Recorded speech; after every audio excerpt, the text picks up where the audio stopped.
What is going on, guys? It's Yuval here. Today I'm going to give you 5 cinematic camera movements that you can use to really take your film to that next level.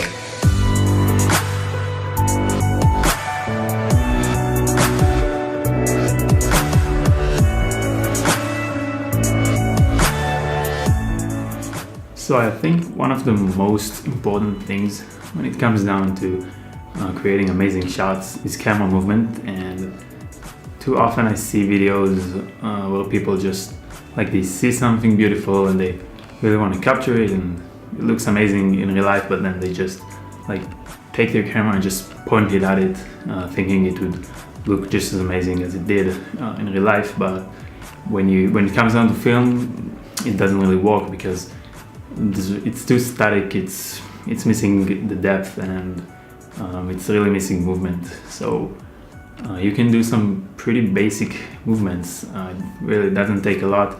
It's not anything complicated. Just little movements can really make all the difference. So the camera movements that I'm about to show you can be done with many different tools and in many different ways, you can say. They're just principles and things that you should keep in the back of your head. But you could really use a drone to do it. You can use your DSLR. You can use your GoPro. Really, you could use any tool that you want. You can do it handheld. You can use a gimbal. You can use a Glidecam. Really, it's just the idea of the movement that I really want to emphasize in this video. So the first camera movement that we're going to talk about is a push in, and that is basically all that it is. It's a push in. It's moving forward, and it's a very, very simple technique because you only need to move forward basically, but it's a very powerful one if used correctly, and I think it's probably the one that I personally use the most. So let's see some examples.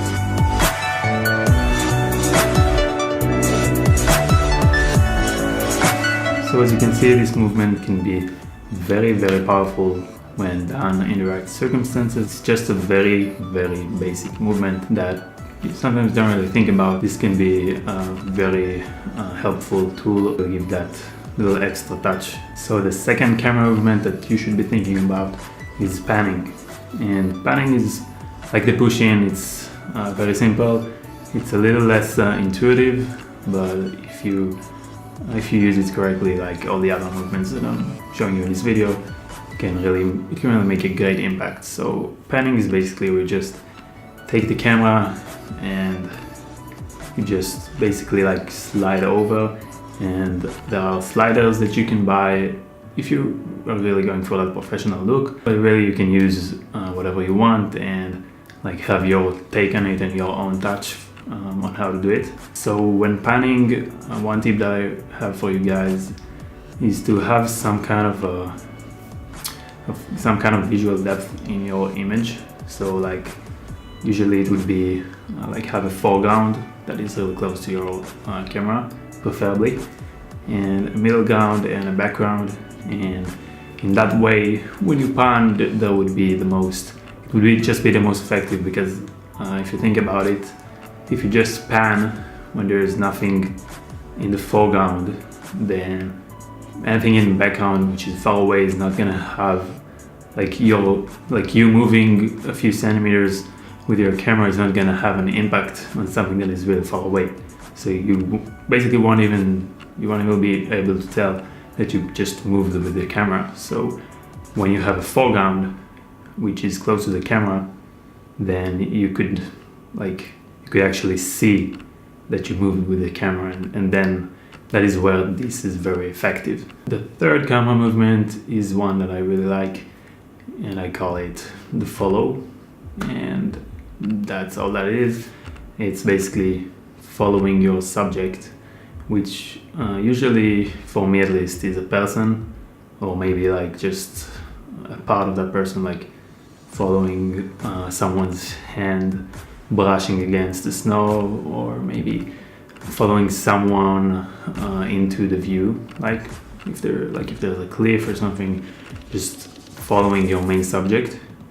And this could really apply to a lot of other things. You can maybe follow a car with your drone, or follow a dolphin in the ocean, whatever it is, that is the follow. And the reason why I like follow so much is because you're really mimicking the movement that is already there.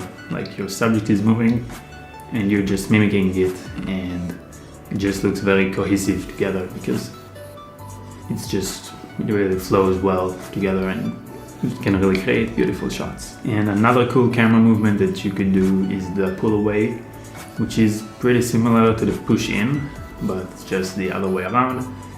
And it's basically where you're pretty much zoomed in. Usually it would be like that.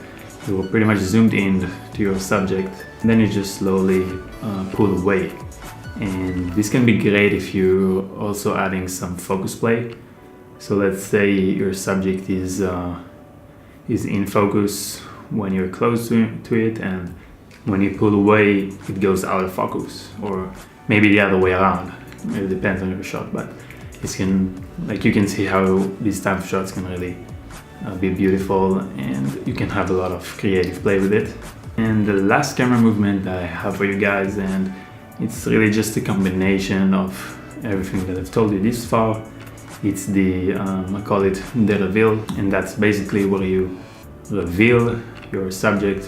Usually it would be a landscape, at least in my case, and it is basically where you want to show something, but you don't really want to just immediately show it, because that can sometimes kind of ruin the epicness. And if you create some sort of a camera movement that reveals the view, like just as you probably experience it in real life, because maybe you walked up the hill and for 2 hours, and then you were presented with this amazing view. And if you just show it, then it kind of spoils all the experience, because it's just too easy. You're just showing it. It's just kind of missing that personal touch and that extra depth. So it can be as simple as putting your camera behind some rock or some trees, and then panning to reveal the view. So you can even do two of these together, do a follow shot and a reveal together. So basically that could look like following someone going to the viewpoint, and then when you get to that viewpoint, then you just kind of shift over to the side, or just cross the person or whatever it is, and then you get this whole view, and you really get the viewer really gets to experience what you did in real life, and that can really make a huge impact. So that is basically the reveal. So these were the camera movements that I wanted to talk to you guys about, and really they're just principles, just things to kind of have in the back of your mind, because once you have the knowledge and the idea, once you know these kind of things exist, then you really start thinking more about camera movement, and you start implementing it in every shot and every possibility.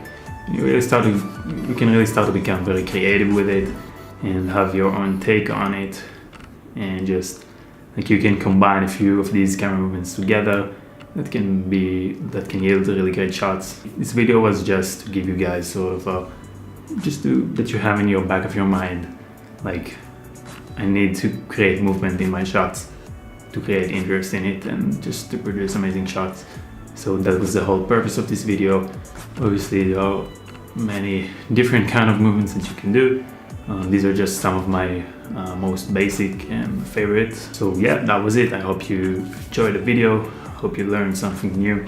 Please, if you did, consider subscribing. That would really mean the world to me. And also check out my Instagram page. I'm uploading some tips and some photos from my travels around the world or here in Israel. And I'm also uploading videos, of course, so make sure to check that out. See you guys next time.